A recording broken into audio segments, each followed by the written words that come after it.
Bonjour tout le monde, bienvenue chez moi. Aujourd'hui, ensemble, on va faire le fromage Romano. Le Romano est un fromage assez salé à pâte ferme, très ferme même, je dirais, qui peut être utilisé par exemple en le râpant au-dessus de pâte. Comme pour tous les fromages, plus son affinage sera long, plus son goût se développera, se complexifiera, sera prononcé. Donc, quand on fait des fromages à la maison, puisque c'est le sujet de la chaîne ici, si ça vous intéresse, n'oubliez pas de vous abonner à la chaîne. Et en faisant le fromage à la maison, vous avez le contrôle total sur l'affinage, sur sa durée.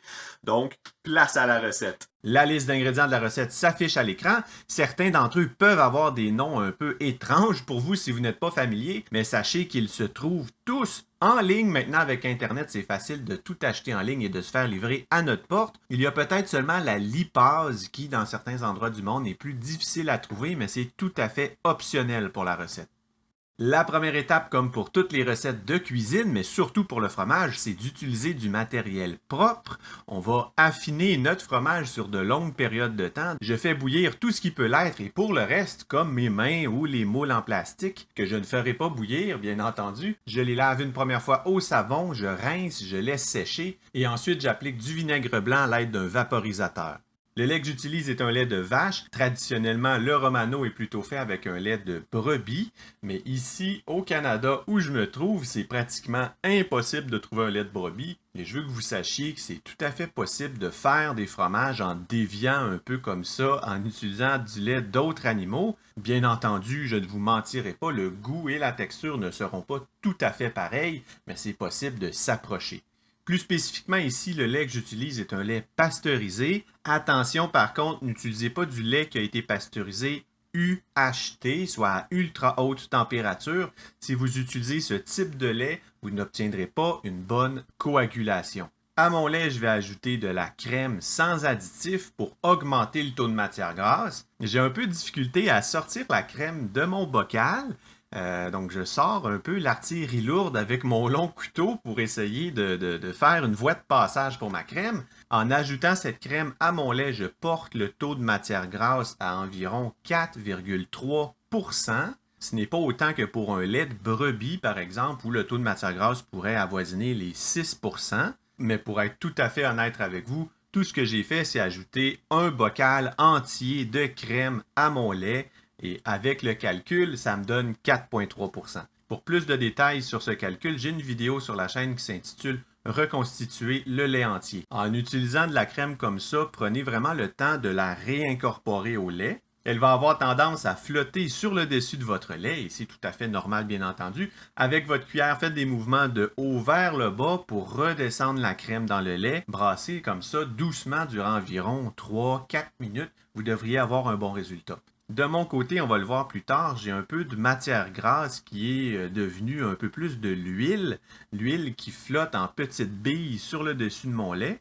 Lorsque mon lait aura monté en température plus tard, je vais enlever ces choses-là de la surface de mon lait. Le premier ingrédient ajouté à notre lait, c'est le chlorure de calcium. Le chlorure de calcium, on le dilue dans un petit peu d'eau non chlorée. J'en utilise 3/4 de cuillère à thé. Le chlorure de calcium va nous aider à avoir un caillé qui est plus ferme lorsque l'on va brasser plus tard. Pour les gens qui utilisent du lait qui a été refroidi après la traite, donc la vaste majorité des gens qui écoutent cette vidéo, j'imagine, ajouter le chlorure de calcium va vraiment nous aider plus tard lorsque l'on va brasser notre caillé.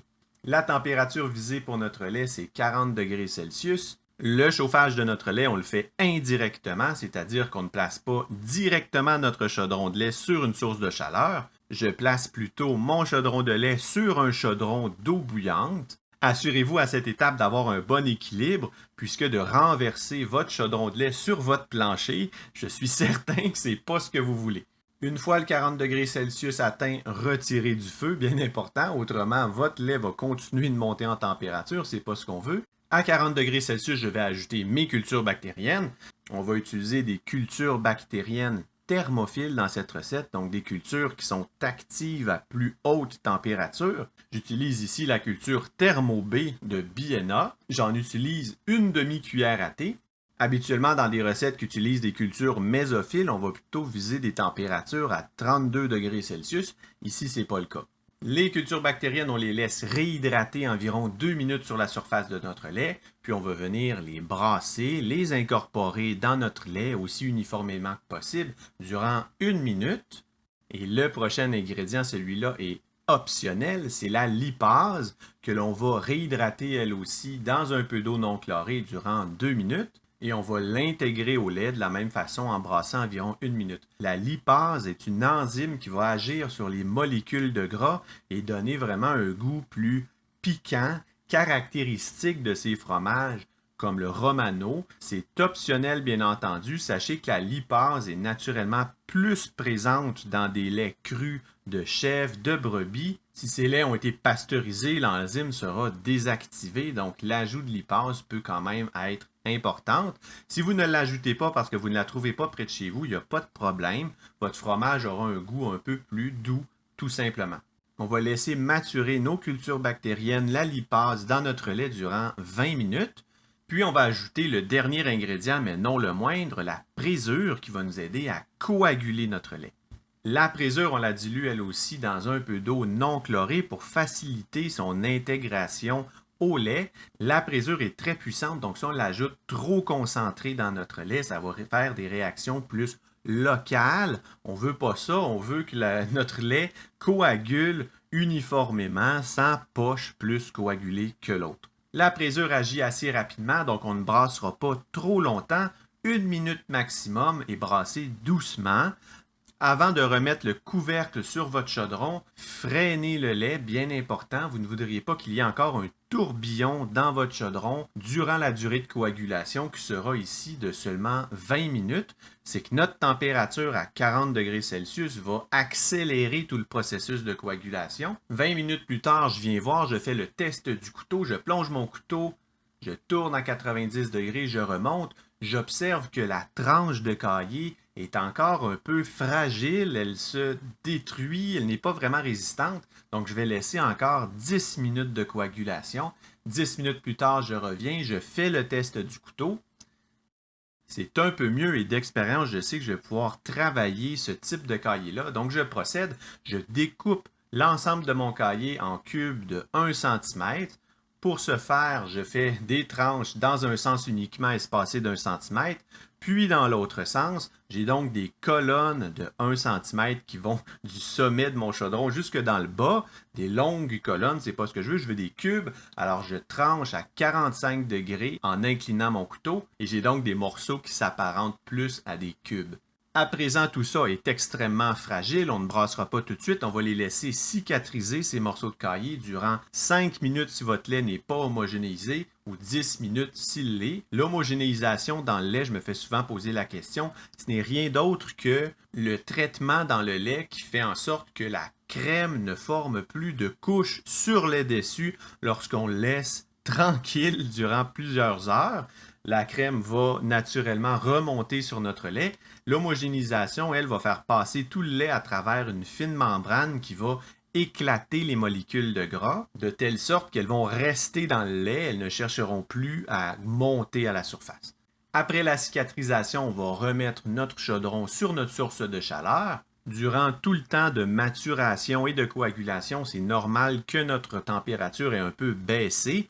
On va remonter à 40 degrés Celsius, puis brasser durant 15 minutes. Brassez lentement au début, votre caillé risque d'être assez fragile à cette étape. Profitez-en pour aller chercher dans le fond du chaudron les plus gros morceaux qui s'y cachent, que l'on n'aura pas réussi à trancher à 45 degrés parce que notre couteau n'est peut-être pas assez long, c'est mon cas. Je sais que des morceaux très gros sont encore dans le fond. Avec ma cuillère, je les remonte à la surface, puis je les tranche avec le rebord. Le 15 minutes se déroule donc ainsi, je brasse doucement, vais à la chasse aux gros morceaux, puis je vise mon 40 degrés Celsius. Après ce temps, on va laisser sédimenter notre caillé, tout va descendre au fond, ça va se reposer un peu, les cubes vont se cicatriser davantage. On va rebrasser doucement pour remettre tous nos cubes en suspension dans notre chaudron si l'on veut. Et ensuite, on va réduire la taille de nos cubes à environ 3 mm. Pour ce faire, je vais utiliser un fouet et à l'aide des fils de mon fouet, je vais trancher le caillé dans des morceaux qui sont approximativement de 3 mm. Et lors de cette étape, on va monter graduellement à 48 degrés Celsius durant une quinzaine de minutes. Monter graduellement, c'est important, n'y allez pas trop rapidement, puisque en y allant trop rapidement, ce qui va se produire, c'est que vos petits morceaux de caillé vont se rigidifier, la croûte autour de chacun des morceaux de caillé va devenir un peu plus rigide et va empêcher le petit lait à l'intérieur d'être expulsé des cubes. Le résultat, c'est que vous allez avoir un caillé qui est encore un peu trop humide à la fin, pour le type de fromage que l'on vise, qui, rappelons-le, est un fromage qui est très sec et qui va servir à gratiner des pâtes, entre autres. Donc, si votre caillé est encore trop humide, ça n'aura pas le même effet. Je vous invite donc à suivre le petit plan de température que je vous présente. C'est donc le 0-15 minutes qui est présenté dans un tableau, ainsi que le 40-48 degrés Celsius. Vous pouvez donc voir qu'à chaque 4 minutes environ, vous devez monter de 2 degrés Celsius. Ça vous donne une cible à atteindre. Si durant ce temps, votre température monte trop vite, retirez votre chaudron du feu, attendez de retomber dans votre plan de match, puis replacez le chaudron sur le feu, poursuivez la hausse de température jusqu'à atteindre 48 degrés Celsius après 15 minutes. Le fouet, bien important, ne l'utilisez pas comme un fouet de cuisine un peu normal pour fouetter votre caillé. Vous allez tout détruire si vous faites ça. Utilisez-le vraiment comme vous utiliseriez une cuillère, par exemple, pour brasser, des mouvements lents, contrôlés. Faites attention. Après 15 minutes et 48 degrés Celsius atteints, on retire du feu, autrement ça va continuer de monter.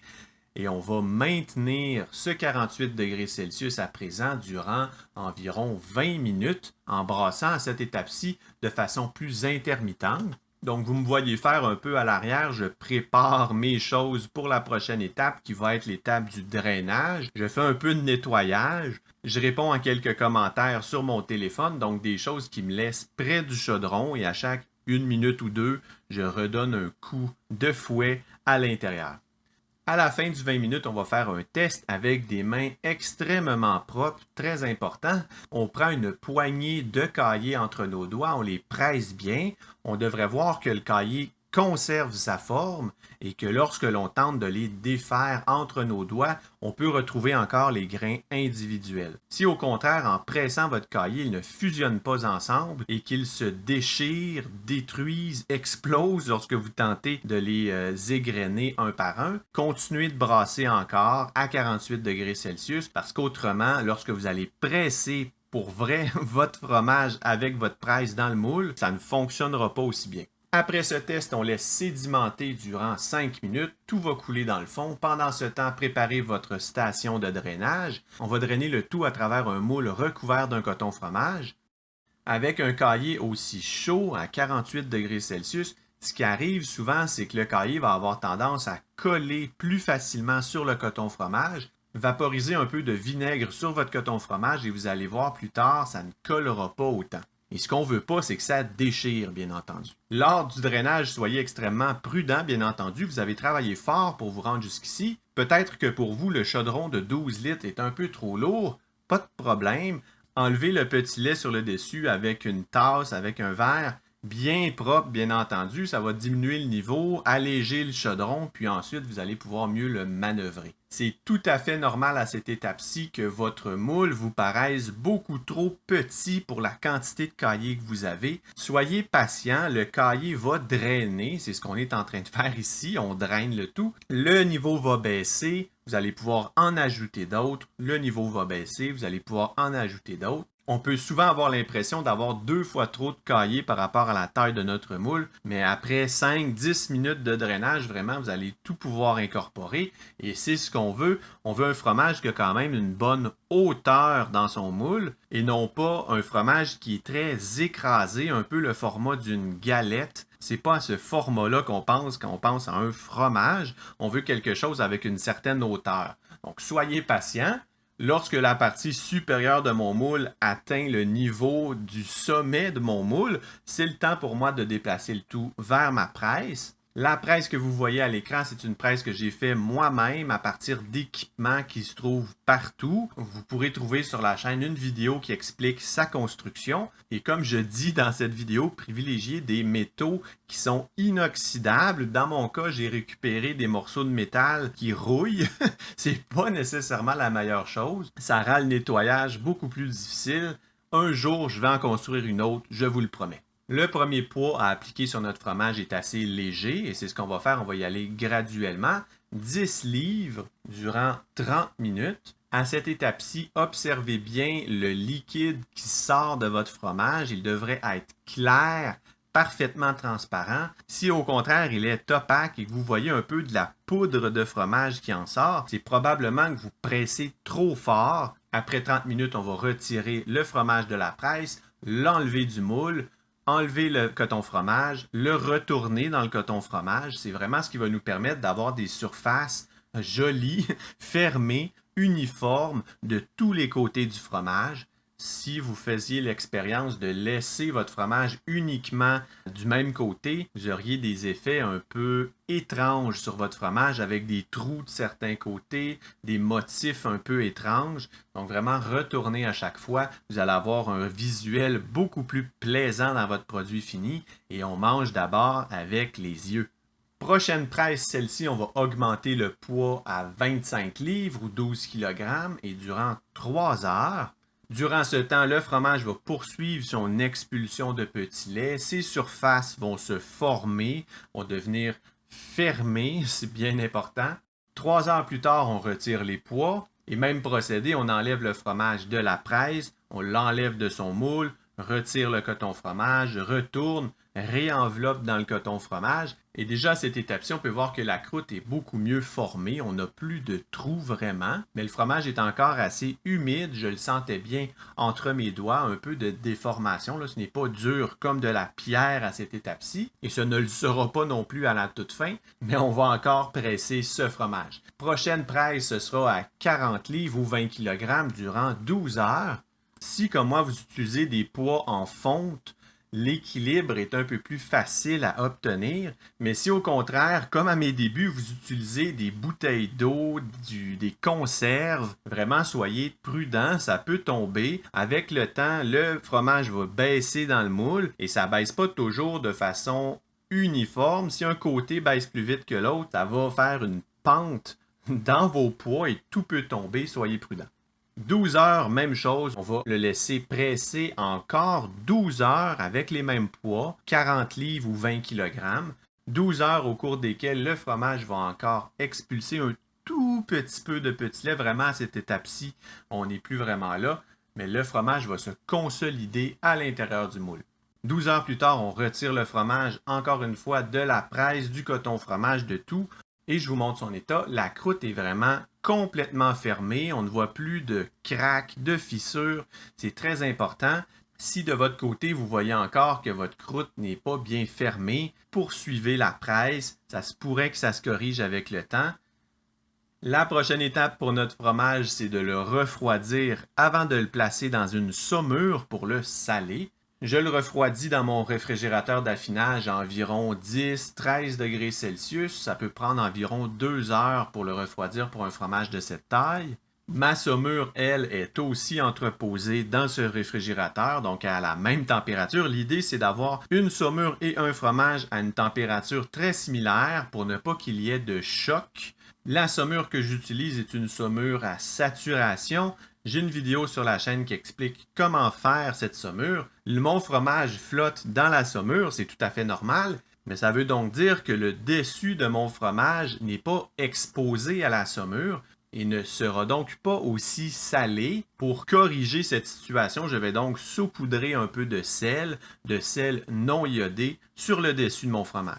Je replace le tout dans mon réfrigérateur à 10-13 degrés Celsius. Évitez autant que possible de saumurer vos fromages à température ambiante. C'est qu'à température plus élevée, le fromage va absorber plus de sel. Donc, pour notre temps de saumure, qui est quand même assez long ici, 20 heures. 20 heures à température ambiante, ce n'est pas la même absorption que 20 heures à 10 degrés Celsius. Donc, ayez ça en tête, saumure à froid. Et question d'uniformiser l'absorption du sel sur toutes les surfaces du fromage, on va retourner notre fromage dans sa saumure au moins à la mi-durée, donc après 10 heures. Après le 20 heures de saumure, on va retirer notre fromage de sa saumure. On va l'assécher. J'utilise des papiers essuie-tout comme ça pour bien éponger la surface du fromage. On assèche la surface comme on peut, mais ensuite, on va laisser sécher notre fromage à l'air libre, à température ambiante, durant 1 à 2 journées. Je ne place pas de couvercle sur mon bac de maturation puisque je veux que le fromage sèche, donc qu'il y ait un renouvellement d'air. Attention toutefois de ne pas laisser fissurer ou craquer votre fromage durant cette période. Ça peut arriver si l'endroit où vous faites sécher votre fromage est très sec et qu'il y a des courants d'air. Soyez conscient de ça. Et durant le séchage, retournez votre fromage au moins 2 fois par jour pour bien uniformiser le séchage. De mon côté, je ne suis pas quelqu'un qui est toujours à la maison, donc je vais mettre mon fromage sous vide. Ça va beaucoup me faciliter son entretien. Oui, je vais sacrifier la croûte sur le fromage. Et des croûtes sur un fromage, j'en ai souvent fait. J'ai rien contre les croûtes sur les fromages, mais je ne pourrais pas avoir, par exemple, 10 fromages dans mon réfrigérateur avec développement de croûte. Vraiment, ce serait trop de travail pour moi. Peut-être que c'est par paresse, mais je vais placer ce fromage sous vide. Ça va être très facile pour la suite. On va faire un affinage durant au moins 8 mois à 13 degrés Celsius environ. L'humidité ici, on n'a même pas à s'en occuper quand c'est sous vide. Tout est à l'intérieur. On va retourner lors de la première semaine notre fromage à chaque jour, puis ensuite à chaque semaine. Ça peut sembler un peu compliqué en vidéo, mais sérieusement, quand vous le faites vous-même, les étapes s'enchaînent, vous suivez vos notes, tout se passe bien. La première fois va vous demander peut-être un peu plus de présence d'esprit, mais pour les prochaines fois, vous allez voir, ça va devenir un automatisme. Et si vous voulez en apprendre davantage sur le fromage à la maison, je vous mets 2 vidéos juste ici. Cliquez, on se retrouve de l'autre côté. Je suis certain que vous allez apprendre quelque chose de nouveau. D'ici là, tout le monde, prenez soin de vous. À la prochaine. Bye bye.